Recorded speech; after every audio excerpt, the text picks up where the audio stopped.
Freely खेल रहा था जायसवाल, बट फिर वो मोमेंट आया कि जो कि इस मैच का डिसाइडिंग फैक्टर भी हो सकता है, क्योंकि ऐसा लग रहा था कि जिस जोन में वो बैटिंग कर रहा है जायसवाल, तो ही was looking for a big one. तो वो मैं रनआउट को दोबारा देख रहा था जायसवाल वाले को, जो बड़ा दुख हुआ मुझे, वही रनआउट ही सारी गेम को चेंज कर गया। तो मैं हैरान होके रह गया कि जिस तरीके से क्राउड ने बदतमीजी की है ना। आप मतलब बिल्कुल के कुछ नहीं काम कर रहा, बल्ले पे गेंद नहीं आ रही, कहीं ना कहीं आप जान छुड़ा के दूसरे एंड पे जाना चाह रहे हो। जब you are playing so well, तो वहां पे फिर क्या जरूरत है कि इस तरह के रिस्की रन लेने की। तो क्राउड ने कोहली के साथ बदतमीजी की।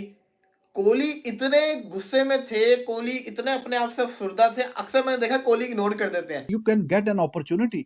अब पीछे थोड़ा भागने की, जब कीपर को पता है ये बंदा आ ही नहीं रहा, तो रिलैक्स होके वो भी अच्छे तरीके से उन्होंने बॉल कलेक्ट किया।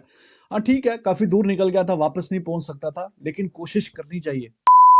विराट कोहली आउट होके जा रहे थे, एमसीजी का जो क्राउड था विराट कोहली से रिडेम्पशन रिडेम्पशन लगा हुआ था, मतलब के बदला पूरा कर लिया। विराट कोहली अपने पवेलियन की तरफ, ड्रेसिंग रूम की तरफ जा रहे थे। वो जो बीच में छोटी सी गली बनी होती है, अब इनका क्राउड ऐसा होता है ना कि क्राउड बिल्कुल ही साथ होता है। तो फुल विराट कोहली को उन्होंने टीज किया। विराट कोहली आउट होके जा रहे थे, क्योंकि आपको पता है ये कल से इनकी मसला चल रहा है, लड़ाई वगैरह चल रही है, क्राउड बड़ा एक्टिव हुआ है। तो क्राउड ने कोहली के साथ बदतमीजी की। कोहली इतने गुस्से में थे, कोहली इतने अपने आप से अफसुर्दा थे, अक्सर मैंने देखा कोहली इग्नोर कर देते हैं। रन आ रहे थे, 100 से ऊपर की पार्टनरशिप हो चुकी थी, और काफी अच्छा फ्रीली खेल रहा था जायसवाल। बट फिर वो मोमेंट आया कि जो कि इस मैच का डिसाइडिंग फैक्टर भी हो सकता है, क्योंकि ऐसा लग रहा था कि जिस जोन में वो बैटिंग कर रहा है जायसवाल, तो ही was looking for a big one. इसी सीरीज के पहले मैच में उसने 160 रन की इनिंग खेली हुई है, तो ही was looking all set. Debate चल रही है सोशल मीडिया पे कि हाँ जी उसका फॉल्ट था या कोहली का फॉल्ट था। देखिए यार, ज्यादातर जो रन आउट होता है ना बंदा, तो ज्यादा फॉल्ट उसी का ही होता है मेजोरिटी ऑफ द टाइम। और अगर आप देखें, गेंद गई भी सीधा हाथ में, और विराट कोहली ने ऐसा कोई कमिटमेंट किया नहीं था कि हाँ जी मैं आ रहा हूँ, या तो आधी क्रीज पे आके वापस जाता है विराट कोहली, फिर तो उसका फॉल्ट समझ में आता है। तो ऐसा भी नहीं हुआ कि विराट कोहली आधी क्रीज में आ गया और फिर जाके वापस आया। तो जायसवाल को अपनी विकेट की अब वहां पे थोड़ी सी खुद हिफाजत करनी चाहिए थी, और जिस तरीके से वो रन आउट हुआ है, ज्यादा जो गिल्टी पार्टी है वो ही है कि जो रन आउट हुआ है जायसवाल। तो ये तो मेरी असेसमेंट है उस पर। अगर आप कोहली को ब्लेम करना चाहते हैं तो आप कोहली को ब्लेम कर लें, लेकिन जो मैंने आपसे बात की, जो मैंने देखा, जो मेरी असेसमेंट है वो ये है कि जायसवाल को इतना रिस्की रन देने की, मतलब यार कौन सा कोई T20 मैच चल रहा है, कौन सा टेस्ट मैच मतलब ओडीआई मैच चल रहा है, टेस्ट ही चल रहा है, उसमें 6 रन आ रहे हैं आपके, मतलब अच्छा चार्ज कर रहे हो, फ्रीली रन आ रहे हैं, तो क्या जरूरत क्या है इतना रिस्की रन लेने की। इतना रिस्की रन लेने की वहां पे आराम से अवॉइड किया जा सकता था।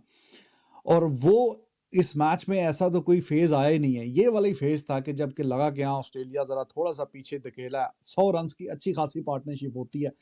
मतलब हम तो यहाँ पे बात कर रहे हैं ना कि इंडिया यहाँ पे रन अच्छे नहीं कर रहा, 200 250 150 170 80 यहाँ पे टोटल टीम मिलके रन कर रही है, तो वहां पे 100 रन के ऊपर की पार्टनरशिप आ गई है। अच्छा चल रहा है स्मूथली, कुछ ऐसा भी नहीं है वो जो शुरू में इनिंग्स के जरा थोड़ा सा था गड़बड़ कि हाँ जी थोड़ा इधर से मिस हो रहे हैं, उधर से मिस हो रहे हैं, प्ले एंड मिस हो रहा है, और कहीं ना कहीं वो वाली बात भी नहीं है। अच्छा मतलब इतना शानदार छक्का मारा है उसको, बिल्कुल लॉन्ग ऑन के ऊपर से जाके क्राउड में गिरा है, तो he was in full control.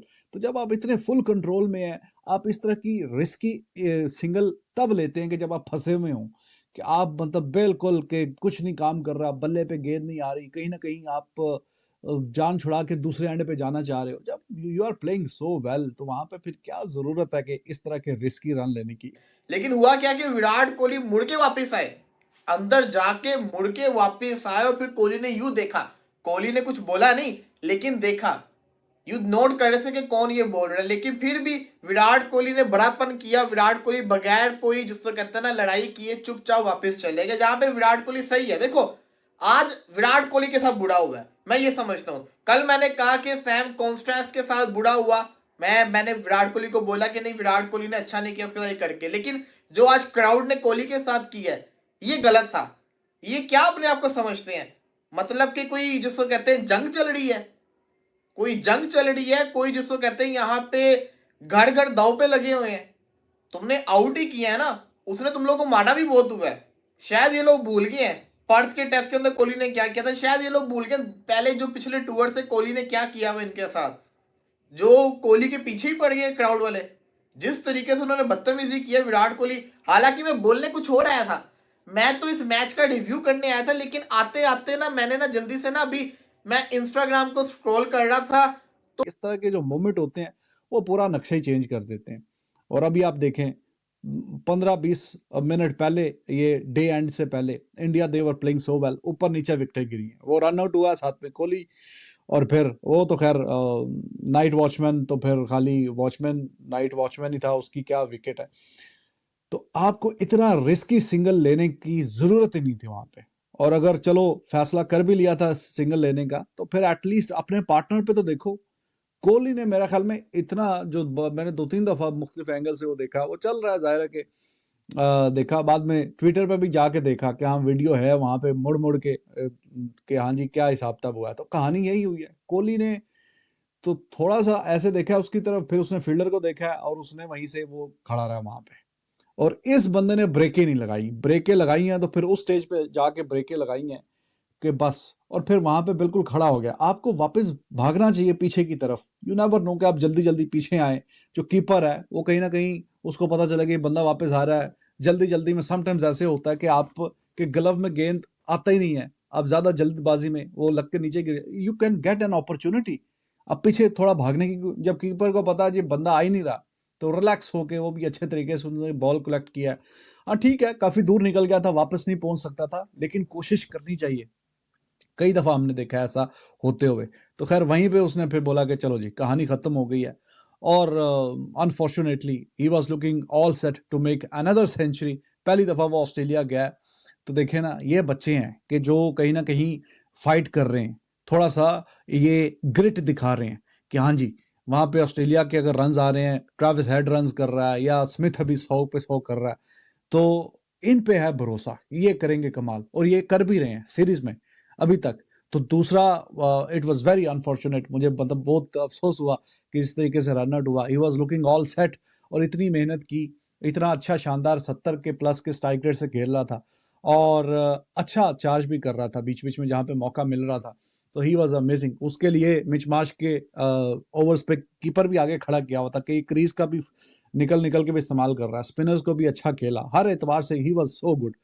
तो जिस तरीके से रन आउट हुआ है, दैट वाज अनफॉर्चुनेट। लेकिन बात वही है कि जो मैंने आपसे की, इतना रिस्की सिग्नल लेने की जरूरत क्या थी, जब इतना अच्छा खेल रहे हो, कौन सा फंसे हुए वहां पे। तो वो मैं रन आउट को दोबारा देख रहा था जायसवाल वाले को, जो बड़ा दुख हुआ मुझे, वही रन आउट ही सारी गेम को चेंज कर गया। तो मैं हैरान होके रह गया कि जिस तरीके से क्राउड ने बदतमीजी की है ना, डिस्कस्टिंग। अब मैं कहूंगा कि ना इनके साथ पंगेबाजी करो, इनको वो हाल करो कि ये बंदे के पुत्र बन जाए ऑस्ट्रेलिया वाले। जैसे कि दोस्तों आपने इस वीडियो में सुना कैसे पाकिस्तानी मीडिया कैसे बातें कर रही है और क्या क्या बातें कह रही है। आपकी भी इनकी बातें सुनने के बाद आपकी भी क्या राय है, कमेंट कर बताना मत भूलिएगा। और अगर आपको ये वीडियो अच्छी लगी हो तो वीडियो को ज़्यादा से ज़्यादा लाइक करना, शेयर करना। और अगर आपने अभी तक हमारे चैनल को सब्सक्राइब नहीं किया है तो थोड़ा सा प्यार हमारे चैनल को भी दे दीजिए, और चैनल को सब्सक्राइब करना मत भूलिएगा। तो मिलते हैं नई वीडियो के साथ, नए अपडेट के साथ। तब तक के लिए जय हिंद, वंदे मातरम।